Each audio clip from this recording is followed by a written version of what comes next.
Bonjour, bonsoir, c'est Homme29. Alors, je suis très content de vous retrouver encore une fois durant ce mois-ci. Voilà, donc j'aimerais vous faire un point, enfin plusieurs points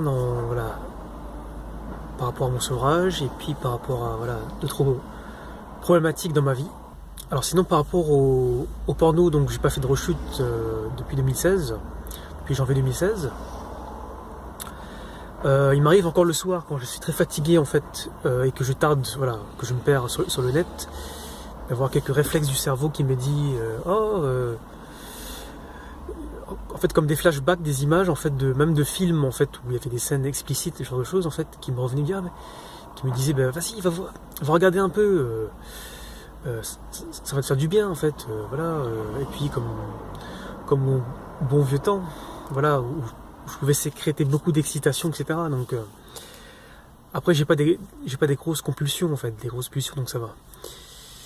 Donc en fait durant le sevrage vous allez voir, et puis avec une période d'abstinence sexuelle même totale, vous allez apprendre en fait à comprendre comment ça se passe en fait, l'excitation dans votre corps en fait. Quelles sont les émotions qui sont produites et quels sont les effets en fait que vous ressentez dans le corps. Et ça c'est vachement important en fait de comprendre en fait comment vous réagissez en fait par rapport à votre libido et par rapport à des idées liées, des idées liées au sexe ou voilà quoi. Donc sentir cette excitation, et vous dire en fait que vous pouvez en fait passer outre cette excitation. Voilà, donc ça c'est quelque chose que vous allez apprendre en fait durant votre sevrage. En ce moment je suis au chômage depuis le début juin en fait, je suis au chômage. Voilà, donc ça me crée donc en ce moment là je suis pas très bien par rapport à ça parce que j'ai du mal à savoir dans quoi je vais m'orienter quoi, parce que j'aimerais bien changer de boulot, changer de domaine quoi. Donc voilà, donc il y a plusieurs facteurs qui rentrent en jeu, donc l'aspect financier, familial, etc. Donc et puis le fait d'être au chômage, je ne vois plus mes collègues, donc le fait de ne pas travailler non plus en fait fait que ça m'isole aussi du fait que mes collègues travaillent, donc et que moi je suis à la maison quoi, avec ma compagne et mon fils, et que donc j'ai moins d'interaction avec le monde extérieur on va dire, même si on voit des amis, donc ça c'est bien, donc ça fait du bien. Donc je fais gaffe de rester dans ma zone de confiance, dans ma zone de sécurité, pardon, dans ma zone de sécurité par rapport au sevrage, et pas me sentir acculé quoi, me sentir très triste, très même si je vous parle comme ça, mais je ressens ce moment de la tristesse, etc. Donc je ressens ma sous-personnalité d'addict sexuel qui a peur, et ma sous-personnalité de dépendant affectif aussi, hein, parce qu'il y a ça aussi qui rentre en jeu dans l'addiction sexuelle. En tout cas, c'est que ces sous-personnalités veulent que je m'isole quoi, que je reste dans ma bulle de tristesse, que je dise ce monde va mal, je suis seul dans ce monde, personne veut m'aider, etc. En fait, donc vous voyez, donc c'est des pensées qui sont pas adaptées, qui sont dysfonctionnelles. Donc j'arrive à avoir un peu de recul par rapport à ça, mais c'est vrai qu'il faut pas se laisser envahir par les émotions négatives. Pour moi en ce moment, même si je me force à appeler des personnes qui sont dans le même cas que moi, notamment dans le groupe d'ASA quoi, dépendant affectif et sexuel. Et puis j'ai les réunions téléphoniques tous les jeudis en fait, de toutes les semaines, donc ça fait du bien aussi. Et puis là ça fait plusieurs jours que j'ai pas médité, donc je ressens les effets en fait du fait que je ne médite pas. Je suis moins ancré en moi, donc je suis plus dans mes émotions, plus dans le chaos mental, etc. Donc la méditation pour moi c'est essentiel quoi. Ça me permet vraiment de me retrouver, de faire un peu le point sur mes pensées qui arrivent en fait, et de me reconnecter à moi-même et de faire que mon corps se relaxe plus. Et ça c'est vraiment une sorte d'habitude que j'ai instaurée qui pour moi est essentielle, qui fait partie de ma zone qui me permet de rester dans ma zone de sécurité. Donc moi ça fait plusieurs mois aussi que je ne fais plus d'activité donc de la biodanza. En fait c'est une danse où on est vraiment en contact avec les autres. Donc je vous laisserai chercher ça. Mais en fait voilà, que ce soit la biodanza ou un sport avec d'autres personnes, etc. C'est vraiment important quoi. Ça permet vraiment de se centrer quoi. Et puis d'aller vers les autres et de se sentir voilà, parce qu'on est humain tout simplement et nous avons besoin d'être avec les autres. Donc excusez-moi s'il y a du bruit de passage de voiture en fait. J'ai oublié de fermer les fenêtres. Oh là là. Voilà, je voulais aussi vous faire part en fait de quelque chose de très positif pour moi. C'est alors j'ai expérimenté la méthode Tipeee avec un ami qui m'a en fait il m'a accompagné dans la méthode Tipeee. En fait la méthode Tipeee c'est une méthode où voilà,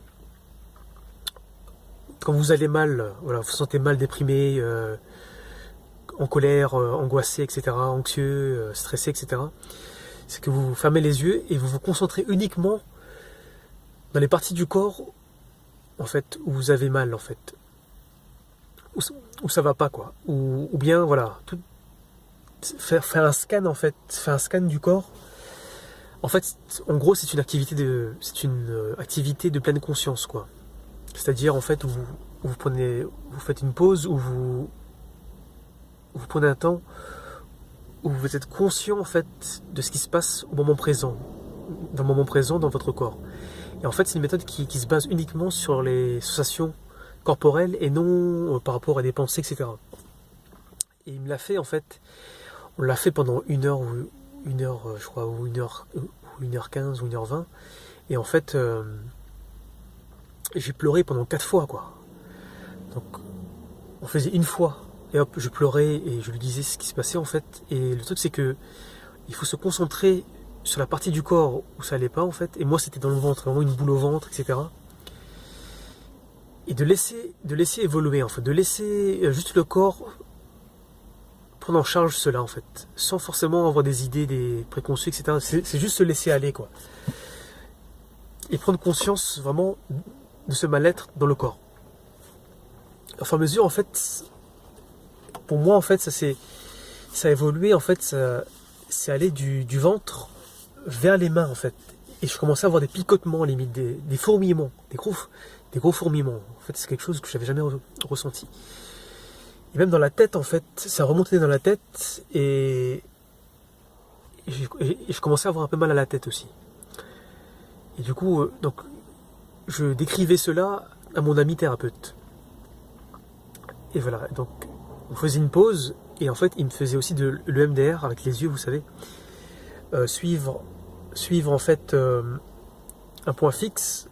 Et apparemment c'est une méthode en fait, l'EMDR ça permet en fait au cerveau de réguler en fait plus facilement les émotions, voilà, même les traumatismes en fait, voilà, les traumatismes de l'enfance, des choses bloquées en fait. Il faut savoir que des choses bloquées en vous, des traumatismes, des émotions bloquées, ben en fait finalement ça maintient en fait l'addiction sexuelle, que ce soit avec le porno, que ce soit avec les prostituées, que ce soit avec beaucoup de femmes, ou que ce soit de combler un manque affectif, etc. Parce qu'en fait finalement on recherche le côté anesthésiant dans l'addiction sexuelle. Voilà. Et donc avec lui, donc on l'a fait 3 ou 4 fois en fait, et j'ai pleuré 3 ou 4 fois. Et après ça, donc j'étais épuisé. Hein. Voilà, donc ça m'a fait beaucoup de bien. Après, j'étais vraiment plus détendu et j'avais plus en fait des sensations dans le ventre ou voilà, j'étais vraiment détendu. Et ce que je voulais faire, c'est de dormir. Alors que d'habitude, en fait, même faire une sieste, en fait, pour moi, c'est difficile parce que je suis tellement tendu. Voilà, je pense tellement à plein de choses, à faire plein de choses pour rester occupé quoi. Et même ce côté rester occupé, Donc c'est en fait c'est éloigner, c'est s'éloigner en fait du mal-être, quoi, de ses angoisses, etc. Et là en fait, et je pense que je ferai d'autres séances avec lui en fait, parce que ça m'a débloqué quelque chose. Voilà, je me sens, j'ai plus ces grosses angoisses comme avant en fait. Et ça c'est quelque chose de vachement positif, quoi. Oh, il y a un rouge-gorge qui me regarde en fait. Salut toi. Excusez-moi. Voilà, donc en tout cas je pense bien à vous, à celles et ceux qui sont dans le sevrage. Voilà. Ne restez pas seul. La clé aussi c'est d'aller vers soi en fait. La clé c'est d'aller vers soi. C'est vraiment de comprendre ce qui se passe dans votre corps. C'est vraiment de prendre un temps pour comprendre en fait quelles sont les émotions qui sont déclenchées quand vous avez des pulsions, des compulsions, etc., de la colère, etc. en fait. Et vraiment c'est d'aller vers des méthodes justement pour gérer ces émotions-là en fait. Voilà, donc je ferai d'autres vidéos là-dessus aussi, par rapport à tout ça, voilà.